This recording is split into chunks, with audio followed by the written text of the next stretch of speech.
बहुत समय पहले की बात है। एक राज्य था जिसका नाम सूरजगढ़ था। यह राज्य अपने हरियाली भरे जंगलों, बहती नदियों और मेहनती किसानों के लिए प्रसिद्ध था। इस राज्य के राजा महाराज रणधीर सिंह न्यायप्रिय और प्रजा के हितैषी थे। उनका पुत्र राजकुमार राजवीर युवावस्था में था। राजवीर साहसी और निडर था। वह तलवारबाजी, घुड़सवारी और शास्त्रों का ज्ञाता था। लेकिन उससे अधिक वह लोगों की मदद करने में विश्वास करता था। अपने पिता की तरह वह भी यह मानता था कि एक राजा का पहला धर्म उसकी प्रजा की भलाई है। राजवीर को राजमहल की दीवारों के भीतर बंद कर रहना पसंद नहीं था। वह अक्सर राज्य के गांवों में जाता, वहां के लोगों से मिलता और उनकी समस्याओं को हल करने की कोशिश करता। सूरजगढ़ के पास एक गांव था जिसे सिंधुपुरा कहा जाता था। यह गांव अपनी सिंधु नदी के किनारे बसा था, जहां किसान दिन रात मेहनत करके अपने खेतों को सींचते थे। यहीं एक गरीब किसान हरदास अपनी बेटी सुहानी के साथ रहता था। हरदास ईमानदार और मेहनती व्यक्ति था, लेकिन लगातार पड़ते सूखे और साहूकार के कर्ज ने उसकी कमर तोड़ दी थी। सुहानी, उसकी इकलौती बेटी, अपने पिता के हर दुख सुख में सहभागी थी। सुहानी का सौंदर्य केवल उसके रूप तक सीमित नहीं था। उसकी आंखों में गहराई थी, जो उसकी समझदारी और सहनशीलता को दर्शाती थी। वह छोटी उम्र से ही अपने परिवार की जिम्मेदारियों को समझने लगी थी। सुहानी का दिन सुबह सूरज उगने से पहले शुरू होता था। वह अपने पिता के साथ खेतों में काम करती, जानवरों को चारा देती और फिर गांव के बच्चों को पढ़ाने जाती थी। हालांकि सुहानी को अक्सर गांव के लोगों की ताने सुनने पड़ते थे। वे कहते, किसान की बेटी होकर इतना सपने देखना उचित नहीं है। तुम्हारी जगह सिर्फ घर और खेतों में है। लेकिन सुहानी ने कभी हार नहीं मानी। उसके मन में एक आग थी, एक सपना था कि वह अपने पिता का कर्ज चुका सके और गांव की लड़कियों के लिए शिक्षा का मार्ग खोल सके। एक दिन राजवीर सिंधुपुरा गांव के दौरे पर निकला। वह सिंधु नदी के किनारे पहुंचा, जहां सुहानी पानी भरने आई थी। राजवीर ने पहली बार उसे देखा। उसकी सादगी, उसकी कड़ी मेहनत और आंखों की मासूमियत ने उसे मंत्रमुग्ध कर दिया। सुहानी ने भी राजवीर को देखा, लेकिन उसे नहीं पता था कि वह राजकुमार है।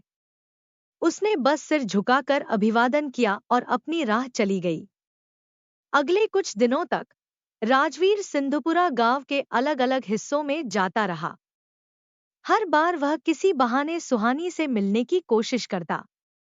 धीरे धीरे दोनों के बीच बातचीत शुरू हो गई। समय बीतता गया और राजवीर और सुहानी के बीच का रिश्ता गहरा होता गया। दोनों हर दिन सिंधु नदी के पास मिलते और अपने दिल की बातें साझा करते। लेकिन यह प्रेम अधिक दिनों तक छिपा न रह सका। गांव के कुछ लोगों ने सुहानी को राजकुमार के साथ देखा। उन्होंने इसे असामान्य समझा और पूरे गांव में इस बात की चर्चा होने लगी। कुछ लोग सुहानी के खिलाफ हो गए। उन्होंने कहा, किसान की बेटी का सपना देखना अपराध है। वह राजकुमार के काबिल नहीं है। राजमहल में भी यह खबर पहुंच गई।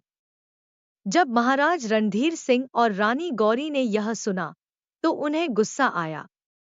उन्होंने राजवीर को बुलाकर सख्त लहजे में कहा, तुम एक किसान की बेटी से विवाह करने की बात भी कैसे सोच सकते हो?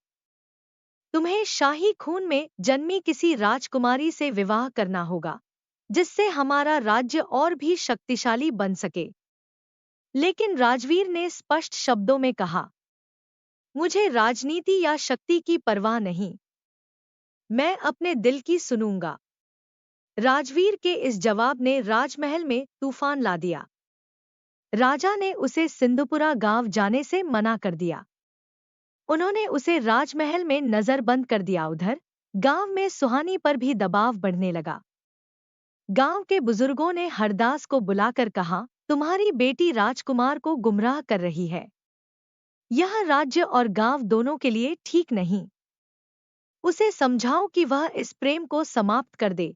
हरदास, जो पहले ही कर्ज में दबा हुआ था, इस दबाव को सहन नहीं कर सका। उसने सुहानी से कहा, बेटी, हम किसान हैं। हमारा सिर झुकना ही हमारी किस्मत है। इस प्रेम का कोई भविष्य नहीं है।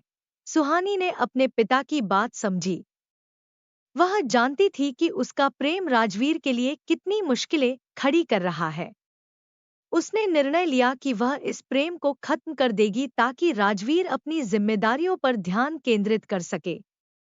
उस रात सुहानी ने राजवीर के पास संदेश भिजवाया, हमारा प्रेम सच्चा है, लेकिन इसे स्वीकारने के लिए यह समाज और समय तैयार नहीं। कृपया मुझे भूल जाओ। राजवीर इस संदेश को पढ़कर टूट गया। सुहानी ने अपने प्रेम को त्याग दिया, लेकिन उसका दिल हर दिन रोता था। उसने खुद को गांव की सेवा में लगा दिया। वह बच्चों को पढ़ाती, महिलाओं को कढ़ाई और सिलाई सिखाती और अपने पिता के खेतों में मदद करती। उधर राजवीर ने खुद को महल की जिम्मेदारियों में डुबो दिया, लेकिन उसका दिल अब भी सुहानी के पास था। एक दिन रानी गौरी ने राजवीर को अकेले देखा। उन्होंने उससे पूछा, क्या तुम इस तरह जी पाओगे? क्या तुम्हारा हृदय वास्तव में महल और शाही परंपराओं के लिए बना है? राजवीर ने जवाब दिया, मां, एक राजा का काम अपनी प्रजा की भलाई करना है। यदि मैं अपनी खुशी का बलिदान देता हूं, तो मैं कभी अपने राज्य के लिए न्यायपूर्ण फैसले नहीं कर पाऊंगा। रानी ने महसूस किया कि उनका बेटा सचमुच सुहानी से प्रेम करता है। रानी ने राजा से बात की और उन्हें राजवीर के प्रेम को स्वीकारने के लिए मनाने की कोशिश की। शुरुआत में राजा नहीं माने, लेकिन रानी ने कहा, राजवीर अपने दिल से जीता है। यदि आप उसे उसकी खुशी नहीं देंगे, तो वह कभी एक अच्छा राजा नहीं बन पाएगा। इसी बीच एक गंभीर घटना घटी। सिंधुपुरा गांव में बाढ़ आ गई और पूरा गांव संकट में था। सुहानी ने गांव वालों को संगठित किया और उनकी मदद की। जब यह खबर राजमहल पहुंची, तो राजवीर तुरंत गांव पहुंचा। उसने अपनी सेना को गांव की सहायता के लिए भेजा। वहां उसने देखा कि सुहानी अपने जीवन को खतरे में डालकर दूसरों की मदद कर रही थी। राजा और रानी ने भी यह सब देखा। उन्होंने सुहानी के साहस और निस्वार्थता को समझा।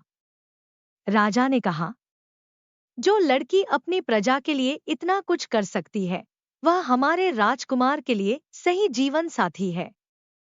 कुछ समय बाद राजवीर और सुहानी का विवाह हुआ। यह विवाह न केवल प्रेम की जीत थी, बल्कि समाज के उन पुराने नियमों पर भी एक प्रहार था, जो वर्गों और जातियों के आधार पर भेदभाव करते थे। इस कहानी ने यह सिखाया कि सच्चा प्रेम हर बाधा को पार कर सकता है। जब दिल सच्चे हों और इरादे मजबूत, तो समाज और परंपराएं भी झुक जाती हैं।